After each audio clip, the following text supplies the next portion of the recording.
konflik Ali dan Muawiyah itu ada orang bilang ya sudah nahkum bi kitabillah, sudah sekarang kita kembali ke kitabillah. Itu mereka megang mushaf ini yang saya pegang namanya mushaf. Seakan-akan itu benar karena orang Islam harus kembali kepada kitabullah. Pertanyaannya lalu Ali kata Ali fadharabal mushafa biyadihi, Sayyidina Ali nepuk mushaf ini keras sekali. Sal hadal mushaf kata Sayyidina. Kalau kita harus kembali ke Quran, coba tanya ini. Mushaf ini ya mushaf seperti milik saya ini.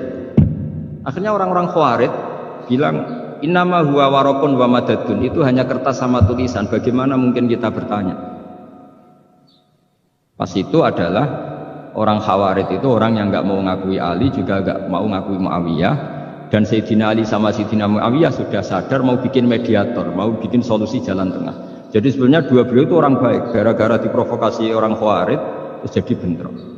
Orang Khawarij bilang nggak ada Ali, nggak ada Muawiyah, yang ada adalah kitabullah yaitu mushaf. Benar, secara zahir benar memang orang Islam harus kembali ke mushaf. Tapi Sayyidina Ali pinter, sal hadal mushaf, kalau gitu tanyakan mushaf itu. Ketika Sayyidina Ali dan Sayyidina Muawiyah sudah sepakat bikin perdamaian. Akhirnya singkat cerita, innama huwa raqun wa wadadun, kata orang-orang Khawarij itu hanya kertas dan pena. Kenapa bisa disuruh atau diminta jawaban? Terus kata Sayyidina Ali, enggak bisa toh kamu tanya mushaf, ya enggak bisa. Makanya tanya saya. Akhirnya Sayyidina Ali memberi penjelasan, wa in khiftum shiqaqa bainihima fab'asu hakaman min ahli wa hakaman min ahliha. Jika dua mempelai suami istri itu ngalami konflik, di mana-mana orang konflik itu orang ini serasa seneng nek. Kita kalau sedang marah, semuanya lah kalau sedang marah sama istri itu orang ini serasa seneng. Jadi sing ganteng ra ketok gantenge, ketok elek etok. Sehingga kalau ngomongi anaknya, dasar nakal kok bapaknya gitu. Bapaknya gitu, nanti dasar cerewet kaya ibu Makanya alhamdulillah banyak anak kita yang mewarisi nakalnya bapaknya dan nakalnya ibunya. Karena sabdonya mesti seperti itu. Jadi anak kita ini korban cara ngomong kita. Maka kita tidak wali itu harus syukur karena omongannya nggak mandi. Itu kalau kita wali, itu anak kita jadi orang buruk semua. Karena kita ngomong dasar goblok kayak ibu dari ibu dasar nakal kayak bapak berarti anak kita punya status goblok dan nakal. Tapi alhamdulillah yang ngomong itu tidak wali sehingga diabaikan saja sama Allah, gak penting. Omongannya orang tidak wali itu tidak penting. Makanya tidak wali itu tetap punya sisi positif. Kalau ngomong tidak ngefek. Tapi kalau wali itu direspon sama Allah langsung ya. Tapi kalau wali ya tidak ngomong gitu. Jadi kalau orang nggak suka itu nggak boleh ketemu, karena tambah benci. Sehingga butuh mediator. Itu sudah, ini termasuk ilmu psikologi Quran. Kalau orang sedang tidak cocok itu nggak boleh ketemu, pakai apa? Mediator. Jika suami istri sedang konflik, itu sebaiknya, seharusnya atau sayugyanya itu kirim mediator. Fab'atsu hakaman min ahli wa hakaman min ahliha. Iyurida islaha yuwaffiqillahu bainahuma. Terus kata Sayyidina Ali, wa amru ummati Muhammad a'zamu min amri rajulin wa imra'atin. Dan urusan umat Muhammad yang kita sedang konflik dengan kekuatan besar dan bisa pertumpahan darah itu lebih ngeri timbang urusan suami dan istri. Itu saja solusinya mediator. Artinya sesepele itu urusan pribadi saja Allah menyuruh ada mediator. Apalagi urusan kita yang lebih dahsyat. Akhirnya mereka ngakui cara istimbat, cara ngambil kesimpulan Sayyidina. Jadi ini masalah-masalah yang orang bilang seakan-akan benar. Sudah kita kembali ke Quran, kembali ke Quran. Quran yang mana? Wong kamu tidak paham. Lama-lama tanyanya cetakan mana ini? Ribet kan? Makanya saya ini bikin gerakan besar-besaran. Yang dulu saya ngaji tafsir lama sekali dengan Mbah Mun, ngaji sama bapak saya. Sekarang alhamdulillah sering diskusi sama Pak Quraisyab. Karena kita ini butuh. Dan saya punya teman akrab Gus Zofur juga dokter tafsir. Ya kalau kamu ingin tak sebut ya punya teman kalian semua untuk mengkaji apa? Tafsir. Itu memang kita butuh. Karena Quran itu teks. Teks itu harus difahami ahlinya. Karena tapi ketika orang ngomong ayo kita kembali kitabullah, kembali ke kitabullah, itu kembali yang apa? Terus tentang apa? Sehingga banyak orang yang entah saking angkuhnya, entah saking benarnya tidak tahu. Saya tidak mau kembali kepada Quran. Kenapa? Saya tidak pernah keluar, saya di situ kok. Kembali itu kan sudah keluar baru kembali. Itu entah saking angkuhnya, entah saking benarnya tidak tahu. Mau kamu katakan angkuh yang masuk akal, saya tidak mau kembali. Saya tidak pernah keluar. Memang saya sudah di situ. Benar mana? Bisa jadi ya sudah, ini itu wilayah yang nggak jelas itu. Tapi bahwa mukjizatnya Nabi itu menerangkan sesuatu yang kayak iya kayak enggak. Karena orang kafir itu pintar mengemas kebatilan sebagai kebenaran. Jadi enak zaman Nabi Musa ngadepi Fir'aun yang karuan salah. Nabi Muhammad itu enggak. Ngadepi satu komunitas yang mereka punya jargon yang seakan-akan benar. Misalnya Ka'bah itu sakral, Baitullah. Orang kafir itu percaya keramatnya Ka'bah, percaya. Sehingga mereka kalau bikin berhala itu harus dekat Ka'bah, bentuk barokah Ka'bah. Kayak kurang ajar gitu. Maka berhala-berhala itu paling banyak di dekat Ka'bah, karena supaya apa? Dapat barokahnya Ka'bah. Ribet kan? Kamu kafirkan tuh percaya barokah Ka'bah, tidak dikafirkan itu kurang ajar. Ka'bah kok jadi ruwet, ribet hanya ngadepi. Itu susah memang ngadepi logika ya. Makanya kan apa ya, kayak kita ngerawat anak, mau dilonggar nanti manja terus goblok, mau dikerasin nanti minggat, ribet kan? Jadi ngelola kebenaran itu tidak gampang. Lalu Nabi datang bil haqqil bayyin, dengan kebenaran yang nyata. Dimulailah dari surat diantaranya lam yakunil ladzina kafaru min ahlil kitab wal musyrikin munfakina hatta ta'tiyahumul bayyinah. Bayyinah itu siapa? Rasulun minallah yatlu suhufam tahar. Orang-orang kafir baik berkategori ahli kitab yaitu Yahudi Nasrani maupun yang berkategori orang-orang musyrikin yaitu orang-orang yang menyekutukan Allah yang non samawi, yang tidak punya kitab samawi. Itu tidak mau tercerabut, munfakin itu tidak mau tercerabut dari akar mereka hatta ta'tiyahumul bayyinah, sehingga datang kebenaran yang begitu nyata, begitu jelas. Saking jelasnya siapapun mau tahu dan gak bisa dibatalkan oleh apapun, termasuk oleh perilaku sosial. Siapa itu? Rasulun minallah yatlu suhufam mutahharah, itu yaitu Rasulnya Allah yang membaca lampiran-lampiran suci, yaitu Quran. Sehingga Nabi datang dengan analogi pembanding. Orang-orang yang berpikir Tuhan harus banyak karena urusan itu banyak, problem banyak. Lalu Nabi bikin analogi. Andaikan kamu sebagai pembantu yang punya majikan banyak, perintahnya beda-beda, kamu mau enggak? Ya enggak mau, enggak enak Muhammad kalau punya bos banyak, perintahnya beda-beda, semuanya egois harus dituruti, enggak mau.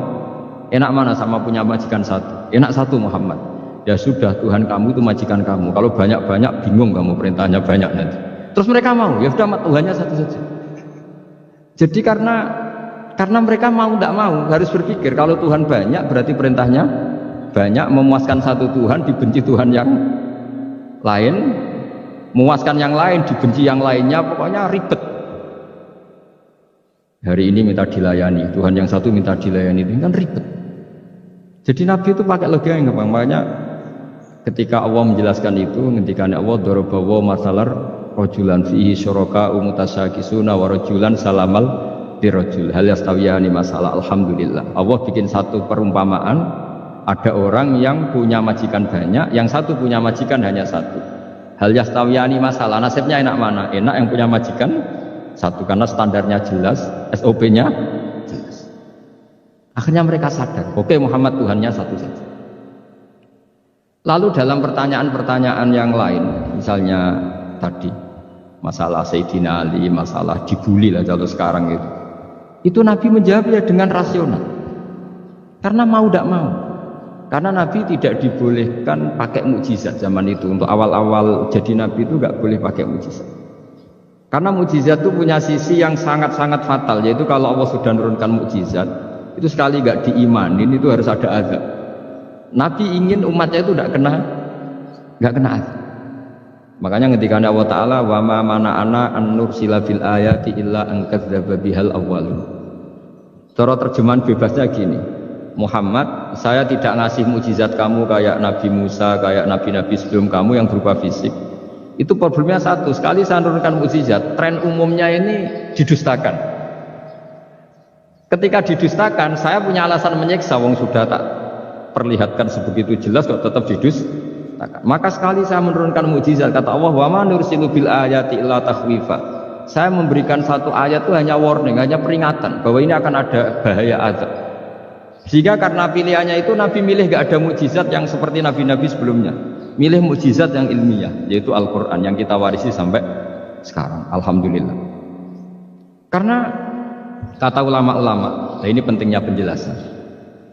Andaikan mukjizat kita itu hanya tongkat, maka hanya ada di museum. Kita lihat tongkatnya Nabi Musa, mungkin klaimnya ada di Turki. Mukjizat tabut kita lihat lagi di mana lah tempat di museum. Tapi kalau mukjizatnya Al-Quran, itu umatnya Nabi akan merasakan nikmatnya ila yaumil qiyamah. Misalnya kita dalam bersuami istri atau dalam berkeluarga atau dalam bermasyarakat, itu Quran kalau nasihati kita gampang sekali. Misalnya wa ashiruhunna bil ma'ruf fa in karihtumuhunna fa asa an takrahu syai'a wa yaj'alallahu fi khairan katsira. Sudahlah kalau sama istri itu yang baik. Jika ada watak istri yang kamu nggak suka, dalam ketidaksukaan kamu itu ada kebaikan yang banyak. Kamu nggak suka karena kalau istri kamu sering marah, kamu nggak suka. Sukanya yang senyum. Tapi kalau senyum terus sama orang lain juga senyum, ribet kan? Jadi sudah anggap saja ada hikmahnya. Semua itu ada hikmah. Kalau istri kamu marah tidak kelihatan marahnya, dipendam, itu nggak ekspresif. Cara akting sinetron nggak masuk itu. Tapi kalau marah kelihatan marahnya itu ekspresif, itu kecerdasan ya, apa? Bisa menumpahkan keinginan. Wah itu bagus ya. Jadi disuruh lihat sisi apa? Positif. Imam Syafi'i itu pernah ketemu seseorang yang di depan beliau cium tangan hormat. Suatu saat dikasih tahu sama santrinya yang lain, orang yang mencium kamu wahai Imam Syafi'i itu di belakang ngerasani kamu, bully kamu. Kata Imam Syafi'i, baguslah. Kenapa? Berarti saya wibawa, di depan saya tidak berani. Jadi enteng. Beliau dikasih tahu, tetangga kamu banyak yang benci engkau ya Imam Syafi'i. Baguslah, tidak akan utang saya. Justru yang kenal-kenal itu yang utang-utang itu. Jadi enteng terus. Jadi dunia ini dianggap gampang saja. Coba kalau istri kamu sedang rukun sama sedang marah itu murah mana? Murah marah. Kalau rukun minta ke mall pusing. Jadi ulama dulu itu murah mana? Marah sama rukun. Kalau sedang harmonis, minta kemana? Mahal kan? Kalau pas marah, jadi ulama dulu itu lucu, apa ya? Gampang sekali nanggapin sesuatu itu. Imam Abu Hanifah itu kalau ketemu yang utang beliau itu dia yang sembunyi karena malu. Kalau kita kan enggak, yang sembunyi yang utang. Kalau Abu Hanifah enggak, yang sembunyi itu Abu Hanifah. Kasihan dia malu kalau ketemu saya, kan masih punya utang saya. Itu kalau kamu ingin jadi wali itu gitu, kalau ketemu yang utang kamu yang lari. Itu bisa bank tutup karena yang lari yang utangin. Dalam cerita-cerita wali itu unik-unik. Robi'ah Adawiyah itu pernah kemalingan, itu beliau sembunyi. Malingnya nyari apa, dia sembunyi. Habis itu ditanya, kenapa engkau sembunyi? Sama lu sama malingnya, karena rumah saya nggak ada yang bisa dimaling karena tidak punya apa. Jadi ini kalau berpikir rasional kan ada Habib Fikri bahasa rasional. Ini tak latih berpikir yang agak-agak rasional. Nah, Nabi itu diutus dalam kondisi masyarakat yang rasional. Sehingga repot. Dan yang tidak rasional itu punya kecakapan olah kata sehingga seakan-akan rasional. Makanya ada kalimat terkenal di kalangan ulama, kalimatu haqqin urida biyal batil. Omongannya benar, tapi maksudnya tidak benar. Kayak tadi, la hukma illa lillah. Tidak ada hukum kecuali yang ada di Quran. Tidak ada hukum kecuali yang diturunkan Allah. Pertanyaannya, apa itu? Ya Quran. Lah iya apa? Karena kata Sidin Ali, ya sudah, sal hadal mushaf. Tanya mushaf kamu. Oh ya tidak bisa, itu kan hanya kertas sama tulisan. Makanya tanya ulama kata Sidin.